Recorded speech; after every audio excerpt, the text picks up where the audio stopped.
amantiin jalqaba uumamte amantii musliimaatii jedhamee jira. Fudhee jechuudha. Gama keessaniin immoo isinis ragaa wajjiniin mee maal jettu warri Galatoomii gaarummaa gaaffii bareedaa gaafatte. Awwalli ustaaza walisee bareedaa deebisaa turanii haala seenaa achi as dhufaa wajjin illee wal qabsiisanii waan baay'ee haasa'anii. Okay, gaariidha.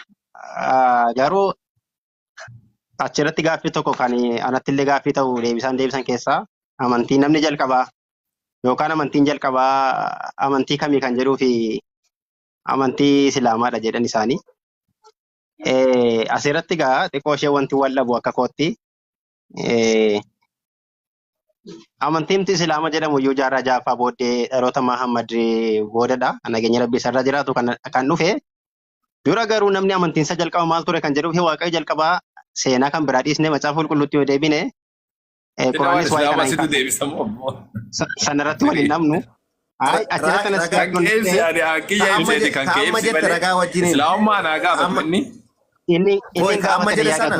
Amma jetti sana jaarraa kudha jaaffaa dura moo maal jetti sana dhaloota Muhammad asitti ka jedhu ragaa wajjin nu kenne amma akka walii wannoon jaarraa jaaffaa kun ragaa biraallee hin barbaadu dhaloota Muhammad booda islaamummaan kan inni jalqabe kun beekamaadha. Garuu ragaa wajjin sila ragaa masin kadhachaa ollaa isaa akka nama saantima isin kadhatu. Waan ragaa kun tokko falchiisa beektanii. Suuraa kun qabu seenaa kan biraa dhiisnee macaafa qulqulluudha yoo ilaalle waaqayyo jalqabatti Addaamiif Hewaaniin uume. Addaamiif Hewaan kun amantiin isaanii maali yoo jenne amantiin isaanii yeroo sanatti kan isaan kallattiidhaan waaqayyo kan isaan waaqeffatan jechuudha. Kallattiidhaan waaqayyo. Garuu qoyqa macaafa qulqulluu yeroo takka akka hin jeeqneef yeroo takka sababni isaadha maal si fakkaate ragaa wajjin dubbachaa deemi. Quraana keessatti kan jiru waan itti dubbatu kanaan faallaadha. Seeruma boqonnaa tokko jalqabne yoo ilaalle waaqayyo ankeenya gama macaafa qulqulluu ragaan keenya waan ta'eef waaqayyo jalqabatti Addaamiif Hewaaniin uume.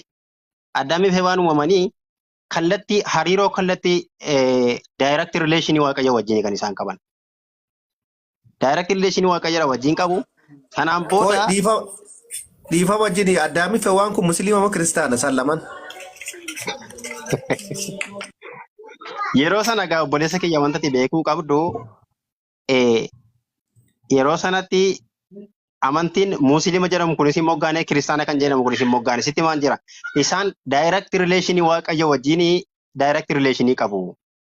Waaqayyoon kallattiidhaan waaqeffatu yoon isaan balleessanii kan naqee maaliif jannata keessaa baatan jedheetti dheekkamaa ture waaqayyoodha. Kan isaan qajeelchaa ture waaqayyoodha. Hamma dhufee sabni Israa'el bal'atee Abiraam saba Israa'el sana keessaa bahutti waaqayyoota kallattiidhaan Abiraamitti dubbachaa ture.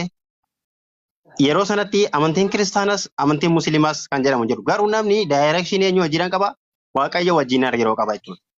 Sanaan booda amantiin musliimaa amantiin kiristaanaa kan jedhamu dhaloota kiristoosiin boodadha kan inni macaafa qulqulluu guutummaadhaan macaafa Museen barreesse babal'isanii kan isaan abboommii Museen barreesse waaqayyo abboommii Musee gaara siin irratti Museetti kenne sana irratti hundaa'anii kan isaan kiristaanummaan mogga'ee waaqayyoon waaqeffachuu eegalanii dhaloota kiristoosiin booda kiristaanummaan kan mogga'e. Musliimummaan yookaan islaaminaan kan dhufe immoo dhalachuu Muhammadiin boodadha. Garuu sana dura kiristaana wanti jedhamus hin jiru, musliima wanti jedhamus hin jiru. Sabni jira garuu, sabni waaqayyo waaqeffatu tokko jira garuu. Kanaaf akkasittiin hubadhu amantii kan isaa maali kan jette immoo macaafa keenyarraa jechuun macaafa qulqulluurraa Ibroota boqonnaa 11 irratti wanti jedhu amantii jechuun wanta ijaan hin argamne hin ta'a jettee wanta hin jirre tokko hin ta'a jettee amanu hin ta'a jetteetti amanu abdachuudha. Abdii hin jirre tokko wanta hin jirre tokko hin ta'a jettee abdachuudha hin ta'a jettee amanuudha jedha. Macaafa qulqulluu Ibroota boqonnaa 11 lakkoofsa 1 jalqabdee dubbisuu dandeessa ragaa yoo barbaadde yaadni koo kanadhaani gabaabumatti waan baay'ee keessa hin barbaadu. Ati garuu eebbifame gaaffii kana gaafachuu keetiif baay'ee galatoomi. Waan baay'ee illee akka barannu gooteetta waan ta'eef. Mee waa'ee Israa'el kana kaasime xiqqoo akka waaqeffataatti illee waan hin feene tokko jira beektaa? Namni akka Israa'el yoo dhaqan akka waaqaatti yookaan lafa qulqulleettii kan jedhamu tokko wangeela irratti illee ka'a. Israa'el kun ishuma lafarra ma jirtu kana gara Eeshiyaa kana keessa ka jirtu kana moo kan naqan yoo amma biyya qulqulleettiidha Israa'el osoo achi hin geenne gaarummaa waan inni xiqqoo sirriin dubbanne ragaadha irratti deebisuu barbaadeeti. Wanneen inni sirriin dubbanne tokkoffaadha Islaamummaan Nabi Muhammad irraa jalqabdee kan jedhu kun soba kijiba. Namni muslimaadha Islaamummaan Nabi Muhammad irraa jalqabdee jedheetti yoo yaadeyyuu kuni kijiba guddaadha. Kijiba guddaa namni muslimaatu atillee in sobdee jechuudha. Sababni isaa maaliin Quraanni akkam jedhansa dubbii fagalaadhaan suuraa sadafaat 67 irratti maa kaana Ibraahiimu yahuudiyyan wala nasraaniyyan Ibraahim jechuun Muusaa durallee jira laal fago yahudaallee miti kiristaanallee miti walaakin kaana haniifan muslimaa garuu inni nama qajeelaa muslima jedha alhamdulillahi rabbil alamin muslima ta'ee jira jedha muslima nama rabbiin tokkicha jedhee tokkichuma rabbitti amane rabbiif abboomamu macaafa keessatti ka jiru suma kan seera uumaa boqonnaa 25 lakkoofsa 6 irratti ana waaqayyo abboommii koo eegee waan itti jiraateef jedheetiin dubbata abboommii waaqayyoodha akka inni eeguu dubbata jechuudha muslimaa jedha suura kunnafaa 72 irratti nuuhiyyuu kan Ibraahimin dura jiru ani muslimaa jedheetiin dubbata ani warra muslimtoota irraa jedha muslimtoota irraa jechuun warra rabbiif ajajamu irraa jedha suura kunnafaa 82 irratti Muusaan ani muslima yoo muslima isin taatan jedhan barattoota isaati suura sadafaa 50 lama irratti nabiyalla Isa yookaan barattoonni Yesuus Kiristoos washhad bi annana muslimun nuti akka muslima ta'an ragaa nu beey jedhan jedha Quraan Ibraahimii muslima jedha kiristaanummaa Yesuus yaas dhuftee jaarraa afraffaa keessa eegaltee kiristaanummaan ammaa kuni laakiin ammoo kiristaanummaa waan kiristaana dubbadhu malee islaamummaa keessatti akkasiidhaa miti barsiisa akkasiidhaan jiru waan barsiisa jiru qofa dubbadha. Abrahaam muslima jedha agaarummaatu gaafadhume Abrahaam kiristaana jedhimme Abrahaam amantii qabasiin jedhee tureemi Abrahaam kiristaana waaqa akka isin amantanii kanatti amanaa jedhimme waaqa abbaa ilmaa afur qulqulluu sadan waaqa tokko jedhan isaan mee asumatti gaafadhu ati kuni eegga nuti amma aywa mee sirriidha illee iPhone illee sirri dura otoo Yesuusin dhalatiin sadan sun hin jiraay nan beekne garuu gadhiifama garuu abbaa ilma afur qulqulluu kan jedhu otoo Yesuusin dhalatiin dura jiraa sada waaqayyo tokko jechuudha Yesuus jira yookaan tiraasnaa deebisee gaafattee okay kana jechuun wangeela Yohaanis boqonnaa tokko lakkoofsa tokko irraa jalqabde yoo dubbifatte gaarummaan ni argatta beekta Yesuus Kiristoos uumama waan hundumaa dura yoo turuusaa ni argatta gabaabumatti sagalichi waaqayyo bira ture ofuma isaatii waaqayyoon turedha kanaaf Yesuus Kiristoos hafuurri qulqulluunis ni jira garuu hafuurri qulqulluun dhaloota Kiristoosiin dura fi dhaloota Kiristoosiin booda akkaataa itti mul'inna isaa xiqqoo differensii ni qaba. Yeroon isin jedhu erga Yesuus Kiristoos du'aa ka'ee booddee Yesuus Kiristoos hafuura koo isiniifan dhiisaa jedha beektaa. Hafuura koo isiniifan dhiisa jechuun kakuu moofaatti yoo deebine kakuu moofaa jechuun dhaloota Kiristoosiin dura kan kakuu moofaa inni fayyadamnu yeroo sanatti hafuurri qulqulluun hin bu'aa ni deebi'a beektee kun yeroo amala hafuura qulqulluu kakuu moofaa keessaati yookaan dhaloota Kiristoosiin duraati.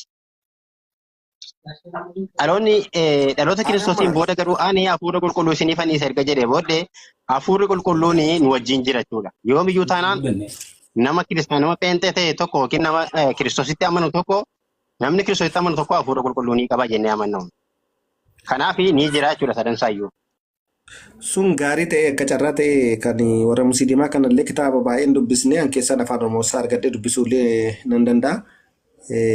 Amma wangeela keessatti illee waan akka gaaffiitti ni qabu baay'inaa yeroo baay'ee waan dubbisee argeef kitaabni amma guutuun waa'uma Israa'el odeessa beeki. Akkas ta'e yaa saba waaqayyoo yaa saba Israa'el yaa maalii jedhan malee tootaalillee iddootti ibsine qaba beektaa. Sunillee ifa biraa barbaada gaaffii barbaada amantiillee si jalaa qeequ ta'a malee baay'een isaa fakkeenyaaf Yesuusumti gaafa dhalateeyyuu kan akka waan Israa'eliif dhalatee tokkotti si jalaa kan qeeqnee gaarummaa faallaa sanii ammoo Quraana keessa jecha Araba jedhuun argitu amma. Isa ton beekne jechuun ani hin beekne galaale amma garuu dubbisi jalqabarraa kaasee dubbisme jecha Araba jedhu yoo argite ana sii qixaatama Quraana keessa ammoo bakka takka itti bakkuma Amma takka jecha araba jira. gaarisoonii Isamma gaarillee fayyadamartu afaan qulqulluu Oromoo xirees. fayyadamartu awwal. Quraanni kaa'uu baatu illee afaan Gaarummaa. Arabaa baay'ee fayyadamartu beektaa afaan Oromoo caalaatti. Sana baay'ee qeeqamuu qabdu karaa sanas. Achirratti xiqqoo siin jalaa kan keekne amma fakkeenyaaf gaarri qulqulleettiidha, lafti qulqulleettiidha, namnillee qulqulleessadha achitti. Fakkeenyaaf amma lola Gibsii fi eenyu fara'oonotaaf wannoo gidduutti illee lolee gaafa fara'oononni lolanii akka wayii waan inni namatti dhaga'amu akka gaafa fara'oonni lolan waan seexanni moo'ee akka moo'eetti gaafa warri eenyuun kan garasii deeme sun gaafa bakka harka waaqayyoo keessa jirutti bakka guutuun akka qulqullummaatti kaka'u jira beeki. Suni madda isaallee tobaranii gaariidha. Yaa isin jalaa qeeqamtee waan baay'ee kaasuu nan danda'a. Akka rakkootti garuu kan keessan immoo ani hin beekne Oromiif argadhee qacarraa ta'ee yeroo hundaa afaan illee yoo dubbatamullee afaan arabaatiin waan akka dirqee wayinatti fakkaata akka waan akkasiiti. Sanallee maaliif akka arabiffarraa jijjiiramuun dadhabame akka waan biraa fakkaata yaa amantii kiyyaas waan hin taaneef. Laa hiikamee Ani jira yaa gaarummaa yoo hiikamee jira gammachuu afaan waan hundattuu hiikamee baay'ee jira nageeti. nuti kennuu danda'a.